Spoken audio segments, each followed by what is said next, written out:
Hello, this is Tony Blazier for the Motocross Vault presented by Blinzall. If you're in the market for some high-quality racing oil for your two-stroke or four, make sure you go to blinzall.com and use our discount code VAULT20 to save 20% at checkout.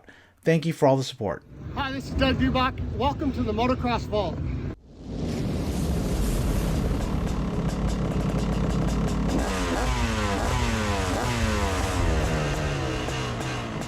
Hello and welcome back to the Motocross Vault. My name is Tony Blazier, and what this video is going to cover is a look back at Yamaha's all-new YZ80 for 1993. Now, this is the first major update to the YZ80 since 1986. At that time, the YZ before this was really kind of almost a beginner bike. It had not seen any major updates in several years, and as the 80 class was getting a little more serious here in the early 90s, the YZ was really kind of falling behind. In 93, they had a all-new machine this year. Has major upgrades to the chassis, the suspension. The motor did make a complete redesign, but it is kind of interesting. They made some changes that were kind of surprising. I don't think the motor really took the big leap forward that the rest of the machine did. But that being said, the YZ certainly was a much more expert-ready machine here now, where before it had been really limited to kids who were just kind of starting out. The 92 was a it was a good beginner bike, but really not much other than that. It was really starting to get kind of long on the tooth, even by 80 class standards at the time. They made some major strides this year, and it really was the basis of the YZ for another decade after this. In the 80 class, you don't seem to get these really major redesigns nearly as often as you do in the big bike classes. So this was a really important year if you're into mini class racing and a Yamaha fan. Now, if you like this sort of thing, make sure you check out my channel for other videos. I have a great selection of other motocross and off-road related videos covering all kinds of machines, from the KDX80 to the CR80 to the CR500 to the Kawasaki KX500.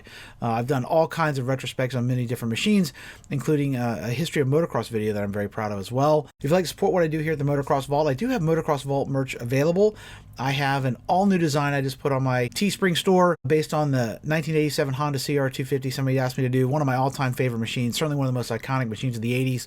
But I have designs from Kawasaki, Suzuki, Yamaha, KTM, a little bit of everything on the channel. If you'd like to see something custom, I'm happy to put your name and number on a bike for you as well. I've done a custom design for several people. I can even put your bike in the back of a truck if you have a certain truck or something. Just hit me up on Instagram, Twitter, or here at DM at the Motocross Vault, and I'm happy to see if I can come up with something custom for you as well.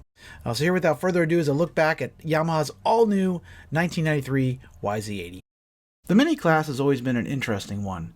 More than any other division, the Mini class has to cater to an incredibly wide range of rider skills and sizes. Everyone from 8-year-olds right off of trail bikes to 15-year-olds ready to move up to the 254 strokes can find themselves on the Mini machines. This has led to a tremendous variety of choices in the Mini division. Some manufacturers cater to the next Eli Tomac with all the latest and greatest in technology, while other brands prefer to keep the cost down by recycling older designs. In the case of Honda, you can even have a 4-stroke if you prefer to buck the conventional Mini class 2-stroke wisdom.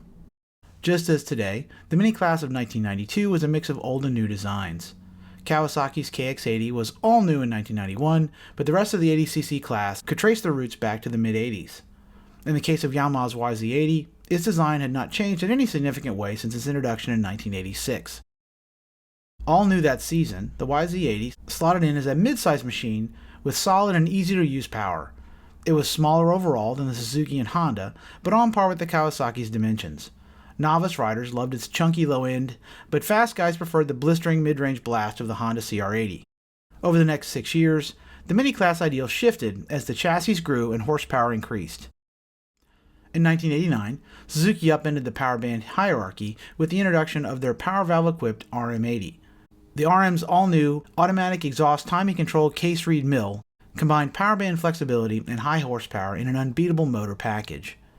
Beefier forks, longer travel suspension, and stouter frames all allowed the Mini-class pilots of the late 80s and early 90s to push their machines like never before. As the class standard moved forward, Yamaha's YZ80 remained firmly entrenched in the mid-80s. By 1992, its mellow motor was no longer competitive, and its once mid-sized dimensions were positively Lilliputian.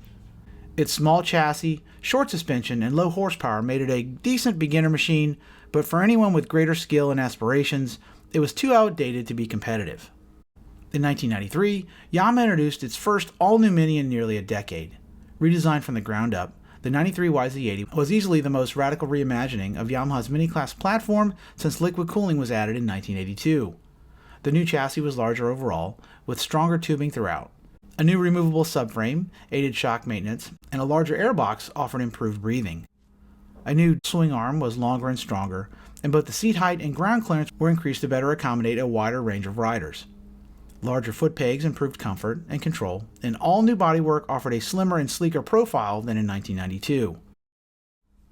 The new bodywork closely resembled the look of the all-new YZ125 and YZ250, and leapfrogged the YZ from moldy oldie to one of the most handsome machines in the class. New brakes graced the YZ as well, and the Yamaha finally joined the ranks of dual-disc machines in 1993. On the suspension front, the redesigned YZ was just as radically upgraded in 93.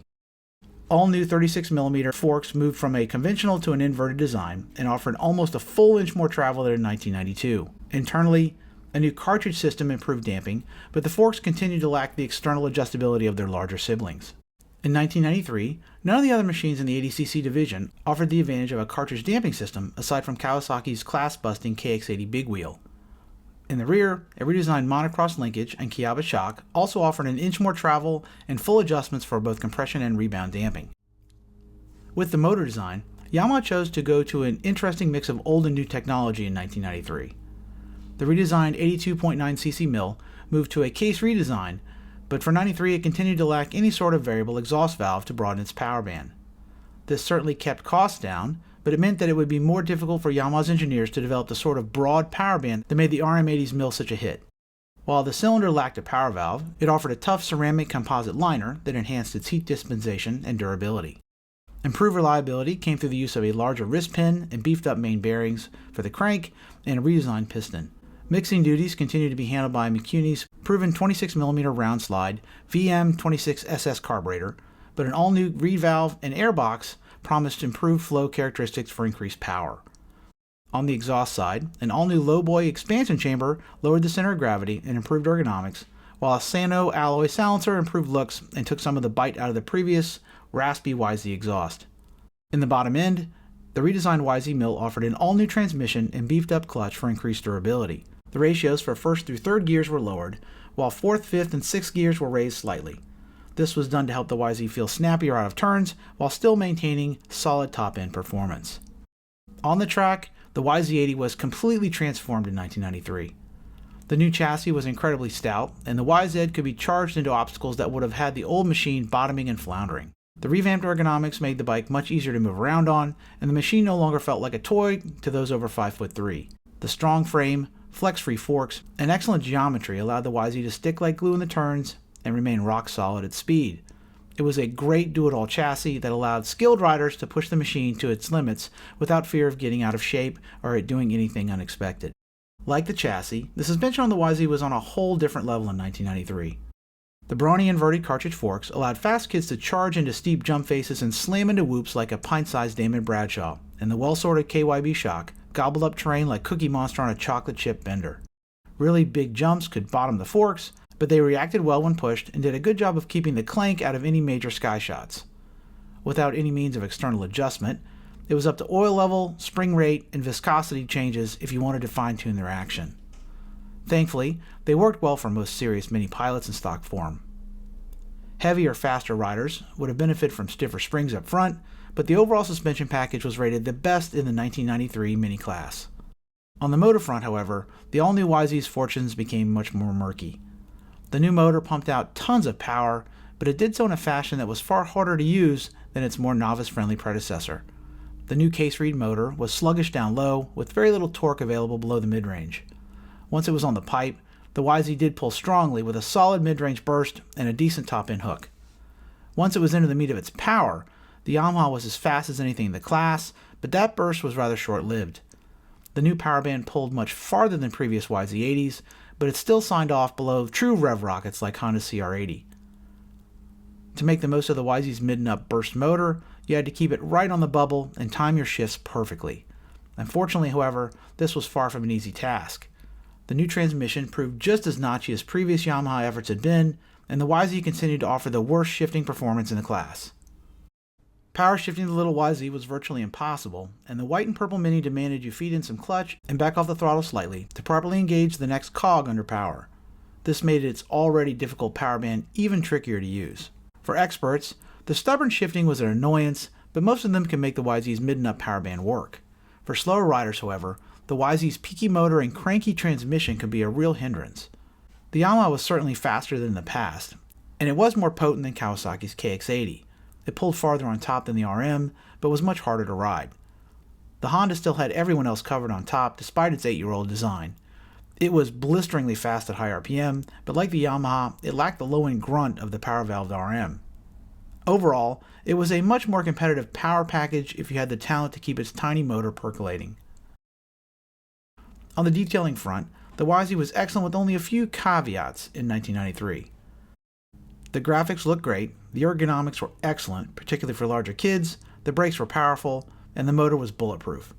The power band was pipey, and the transmission was notchy, but the motor held together well with regular maintenance. The sturdier frame and beefed up suspension gave the YZ a far more substantial feel than most of its rivals, and this let fast kids push the machine's limits. Unfortunately, however, this also exposed some of the new machine's major weaknesses. As tough as the new chassis proved to be, its wheels demonstrated to be just as fragile. Hard chargers and Jeff Emig wannabes quickly found the YZ's rear wheel was not up to withstanding the pounding the rest of the bike could deliver. Exploding rear wheels became a common issue for fast mini kids with the skill and cojones to air out the new YZ. The bike's carburation was also suspect at times, with the motor suffering from an annoying and potentially dangerous bog when landing from large jumps. While most YZ80s were not likely to find themselves on a supercross track, this irritating carburation glitch could lead to an unpleasant consequence if not addressed.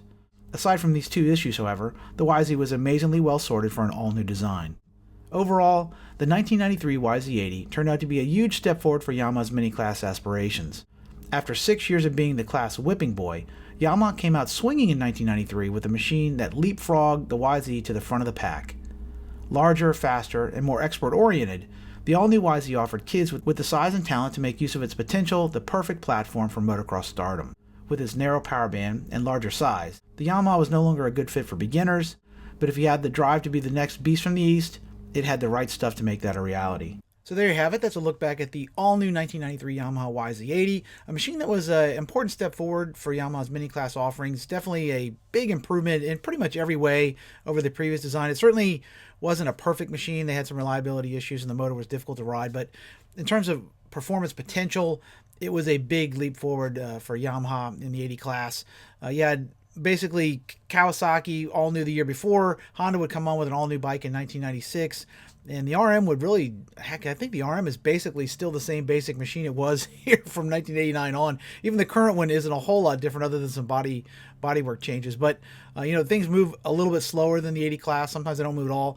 But this was a big update here in 1993 for Yamaha. And certainly if you were in the age class where you'd be riding a Mini, I think the Yamaha was probably the machine to have this year. As long as you weren't like a total novice, then maybe the RM might have been a better choice. But if you like this sort of thing, make sure you check out some other videos I've done. As I said, you can find them here on my channel. If you like to support what I do, you can find my Teespring store link here in the description. And if you could share this on social media, I would very much appreciate it. Help get the word out on the Motocross Vault. Until we meet again, this is Tony Blazier from the Motocross Vault. Keep the rubber side down. Peace.